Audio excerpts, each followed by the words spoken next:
One small mistake should not have the power to ruin your whole day.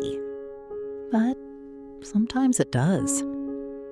A short conversation goes wrong and your mood changes.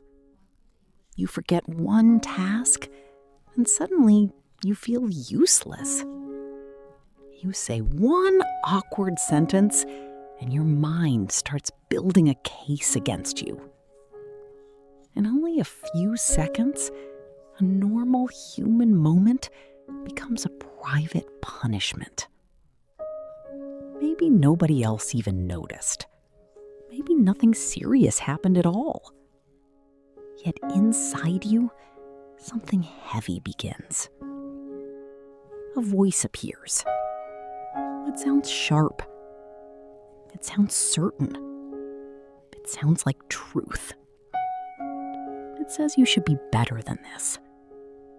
It says you always do this. It says you are falling behind. And maybe the most painful part is not the mistake itself. Maybe the most painful part is the way you speak to yourself after it. Many people think this voice is helping them. It feels disciplined. It feels responsible. It feels like the voice of someone who wants to improve. That is why harsh self-talk can be so confusing. It does not always feel cruel at first. Sometimes it feels useful. Sometimes it feels honest. Sometimes it even feels necessary. A person may believe that if they stop criticizing themselves, they will become lazy, careless, weak, or lost. They may think kindness will make them soft in the worst way. They may think pressure is the only reason they keep going. But what if that belief is wrong? What if the voice you trust is not making you stronger?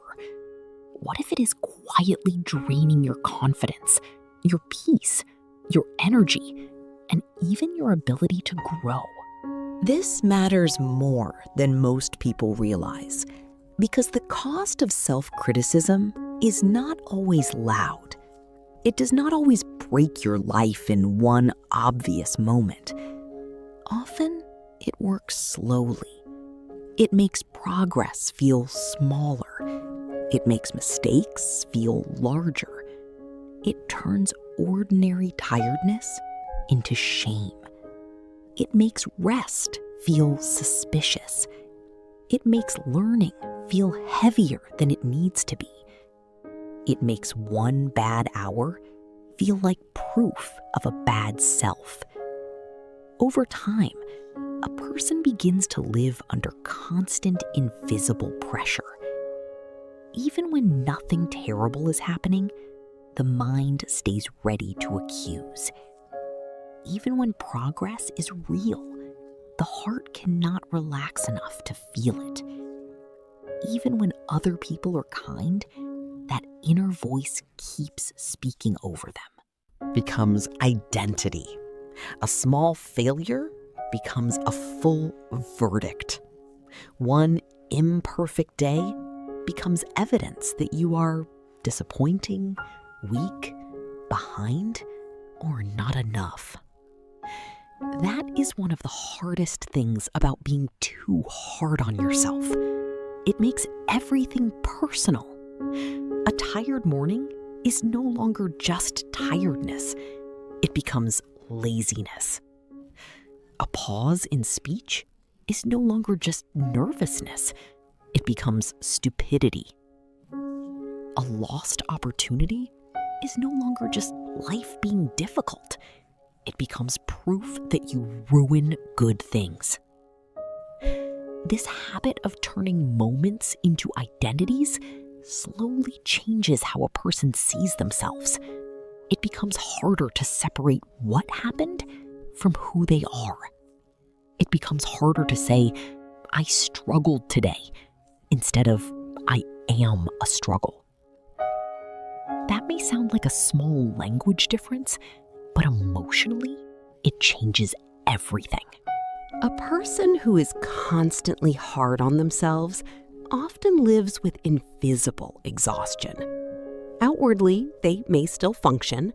They may go to work, answer messages, complete tasks, smile in photos, and say they are fine.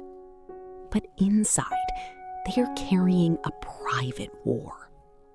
Every mistake gets replayed. Every weakness gets highlighted. Every comparison becomes another quiet wound. That kind of mind can still move, but it rarely rests. Even success does not feel fully safe because the next mistake is always waiting. The next standard is always rising. The next reason to feel disappointed is never far away. No wonder so many thoughtful, hardworking people feel tired, even when they are trying their best.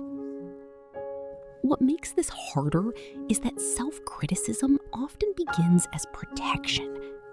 Long ago, your mind may have learned that being hard on yourself could keep you safe.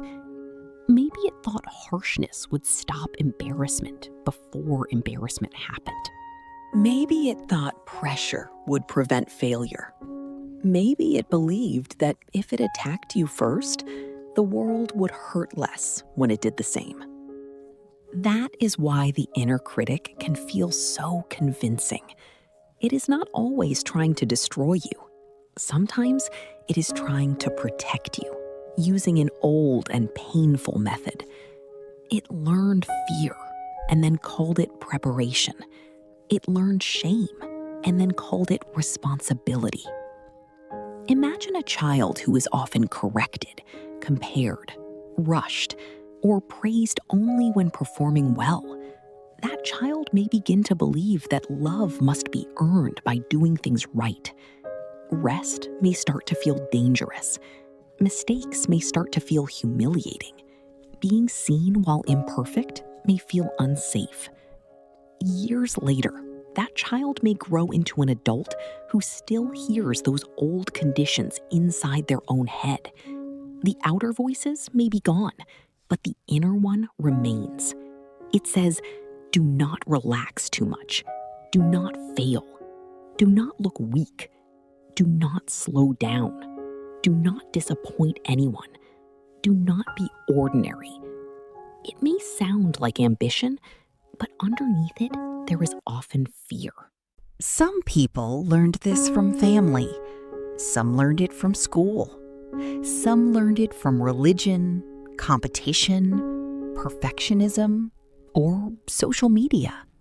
Some learned it from being praised only when achieving. Others learned it from being ignored until they became useful. Every person's story is different, but the result can feel similar. Instead of feeling like a human being who sometimes makes mistakes, they feel like a project that is never finished. They become both the worker and the judge. They carry the burden of trying and the burden of being watched by themselves at the same time. That is not a peaceful way to live. It is not even a sustainable way to improve. There is another hidden cost here, and it matters deeply. When you are too hard on yourself, recovery becomes slower. A compassionate person can make a mistake, feel bad for a while, learn from it, and move forward. A harshly self-critical person makes the same mistake, but then adds shame, replay, overthinking, and emotional punishment on top of it.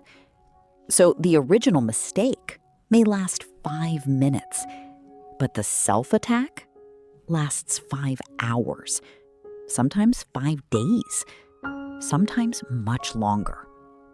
That means the real damage often comes after the event.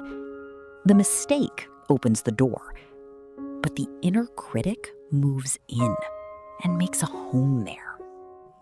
This is why harsh self-talk does not actually help growth as much as people think. Growth needs honesty, yes. Growth needs responsibility, yes. But growth also needs safety. A mind that feels constantly threatened cannot learn well. It becomes defensive. It becomes tense. It becomes obsessed with proving itself. It focuses more on avoiding failure than building strength. Even in English learning, this is true. Many learners do not struggle only because they need more vocabulary.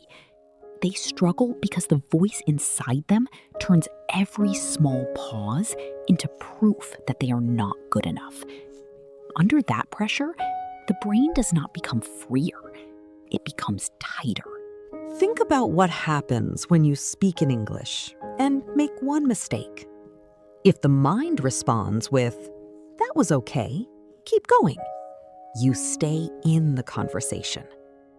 If the mind responds with, "Why are you so bad at this?" panic rises and the rest of the conversation becomes harder.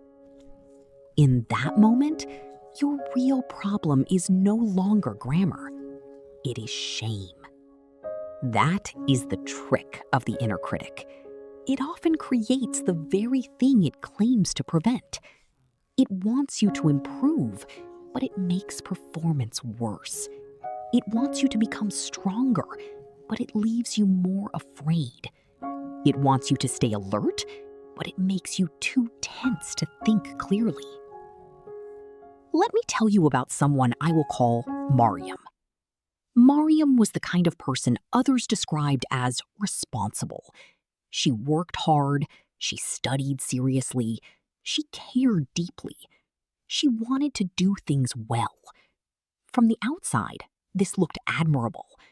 Inside, however, she was always one mistake away from emotional collapse. If she forgot something simple, she could not let it go. If she compared herself to someone more confident, she felt smaller for hours. If a plan failed, she did not only feel disappointed, she felt defective. Every time something went wrong, she said the same silent sentence in different forms. "You should be better than this by now." Mariam believed that this voice was the reason she had accomplished anything at all. She thought it kept her focused. She thought it stopped her from becoming careless. She thought softness would lead to weakness. So she protected the voice. She defended it.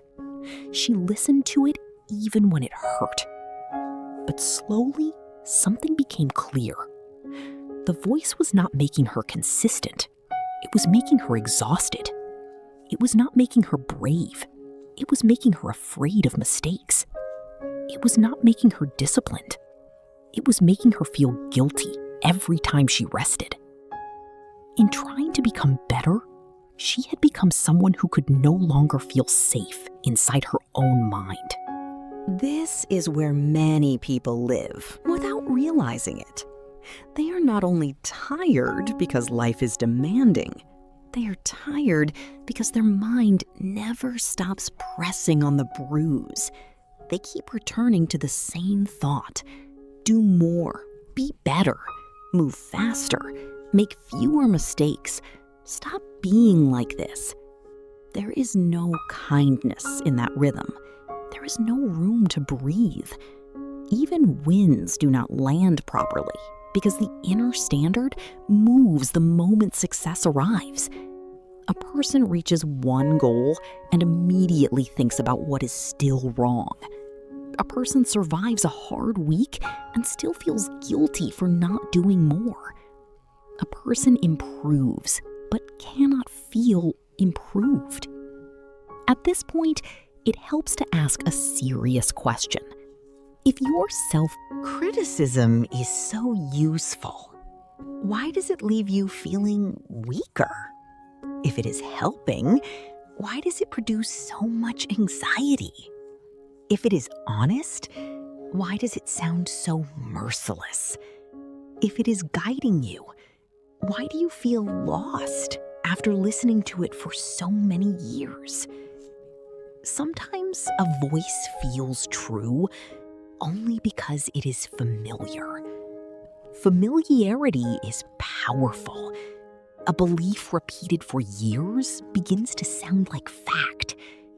But repetition is not proof. An old sentence can still be wrong. A loud thought can still be unfair.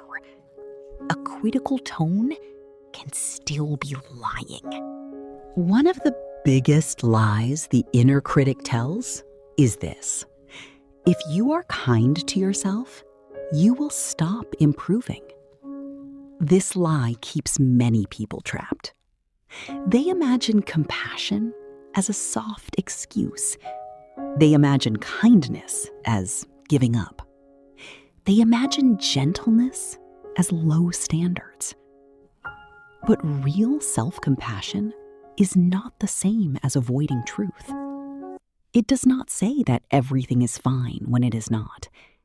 It does not ask you to ignore your responsibilities. It simply changes the tone of the relationship. Instead of acting like an enemy after failure, you act like a wise and honest coach. The mistake remains visible, but the cruelty disappears. That difference matters more than people think. A cruel voice says, "You always mess everything up."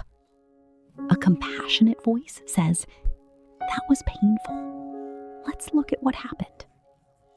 A cruel voice attacks identity. A compassionate voice addresses behavior. A cruel voice makes you collapse. A compassionate voice helps you return. If your goal is long-term growth, returning is more important than punishing. Punishment may create intensity for a moment, but safety creates consistency. And consistency changes lives more than emotional violence ever will. There is also something surprising here. Many people who are hard on themselves are actually deeply caring people. They care about doing well. They care about not hurting others. They care about becoming better. They care so much that they start using pain as motivation. In a strange way, their harshness is often built on sincerity. That is why they deserve compassion, not blame. They are not cruel because they are empty. They are cruel to themselves because they are frightened, tired, over-responsible, and desperate not to fail. Once you see that, the whole story begins to change. You are not dealing with a villain inside you. You are dealing with a scared protector using the wrong method. When that truth lands, something softens. You stop asking only, "How do I silence this voice?" and start asking, "What is this voice afraid of?" That question is powerful. The inner critic may be afraid of shame. It may be afraid of rejection. It may be afraid that if you make too many mistakes, nobody will respect you. It may be afraid that if you stop pushing, your life will fall apart. The critic often believes it is the last wall between you and failure. So before it can become quieter, it needs a new job. It needs to see that growth can still happen without constant attack. This is the turning point. You do not heal by hating the harsh voice. You heal by understanding it, then refusing to let it lead. The goal is not to become passive. The goal is to become steady. The goal is not to stop caring. The goal is to care without cruelty. The goal is not to lower every standard. The goal is to stop turning every imperfect moment into a personal emergency. That shift may sound simple, but emotionally, it is revolutionary. Now, let us make this practical. The first step is to catch the sentence, not the feeling, the sentence. When something goes wrong, what exact words appear in your mind? Maybe it is, I'm so stupid. Maybe it is, I always ruin things. Maybe it is, I should be further ahead by now. Maybe it is, why am I like this? These sentences matter because they shape the emotional weather inside you. If you never notice the words, they keep sounding like truth. Once you name them clearly, you create a little space. The second step is to question the sentence without drama. Not every thought deserves loyalty. Ask simple questions. Is this completely true? Am I describing the moment or attacking myself? Would I speak this way to someone I love? Is this a fact? Or is this pain trying to sound intelligent? These questions interrupt the automatic power of the inner critic. They do not erase discomfort, but they stop discomfort from becoming identity. The third step is to replace enemy language with coach language. This does not mean false positivity. It means honest support. Instead of saying, I always fail, try, this did not go well, but I can learn from it. Instead of, I'm so behind, Try, I feel overwhelmed and I need one small step. Instead of, my English is terrible, try, I froze today, but I am still improving. Notice how these sentences do not deny reality. They simply remove the poison. They keep the lesson and release the attack. At first, this may feel unnatural. A person who has lived with self-criticism for years may hear compassionate language and think it sounds weak, fake, or naive. That is normal. Old pain does not disappear because you speak one kind sentence, but each kind sentence is a small act of retraining. Each time you choose not to turn pain into self-hatred, you teach the mind something new. You teach it that correction can exist without humiliation. You teach it that responsibility can survive without abuse. You teach it that growth does not require emotional violence. Another powerful practice is learning how to recover quickly after a mistake. Recovery is a skill, and it changes everything. A harsh mind asks, how could I do that? A healing mind asks, what do I need now to return? Maybe you need one breath. Maybe you need 5 quiet minutes. Maybe you need to write down what happened instead of replaying it again and again. Maybe you need to speak to yourself in a calmer tone. Maybe you need to stop the spiral before it becomes a whole day. Recovery is not weakness. Recovery is wisdom. Strong people are not the ones who never fall. Often, they are the ones who return without destroying themselves first. This matters, especially if you are trying to improve in public, learn something difficult, or build a new life. Growth always includes awkwardness. Language learning includes blank moments.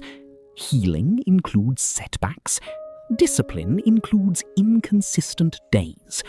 Confidence includes fear. If you treat every normal part of growth as a sign that you are failing, you will never feel safe enough to stay in the process. But if you understand that discomfort is part of learning, not proof against your worth, you can keep going. without collapsing every time reality feels hard. There is a sentence I want you to remember. One difficult moment is not a full identity. Hold that sentence gently. One difficult conversation is not a broken voice. One unproductive day is not a failed life. One emotional relapse is not proof that nothing changed. One mistake is not your name. The inner critic tries to take a piece of your life and turn it into the whole picture. You do not have to let it do that anymore. Maybe the deepest healing begins here. You stop speaking to yourself as if pain should make you smaller. You stop acting as if your value disappears the moment your performance drops. You stop confusing struggle with unworthiness. Life becomes lighter when your inner world becomes less violent. The external problems do not vanish overnight, but the inside becomes easier to inhabit. Effort becomes cleaner. Learning becomes calmer. Rest becomes possible. Progress becomes visible again. Imagine how different your days would feel if one mistake did not become a courtroom. Imagine how different your English would feel if one awkward sentence did not become proof of failure. Imagine how much energy would return if your mind stopped turning every imperfection into a personal attack. There is so much life locked behind self-punishment. There is so much peace waiting behind a different tone. Sometimes people do not need more advice. They need less cruelty. Sometimes the next breakthrough does not come from pushing harder. It comes from no longer breaking yourself every time you bend. Mariam learnt this slowly. She did not transform in 1 week. She still had hard days. She still heard the old voice, but something had changed. She stopped obeying it automatically. She noticed it earlier. She questioned it sooner. She replaced some of its sentences.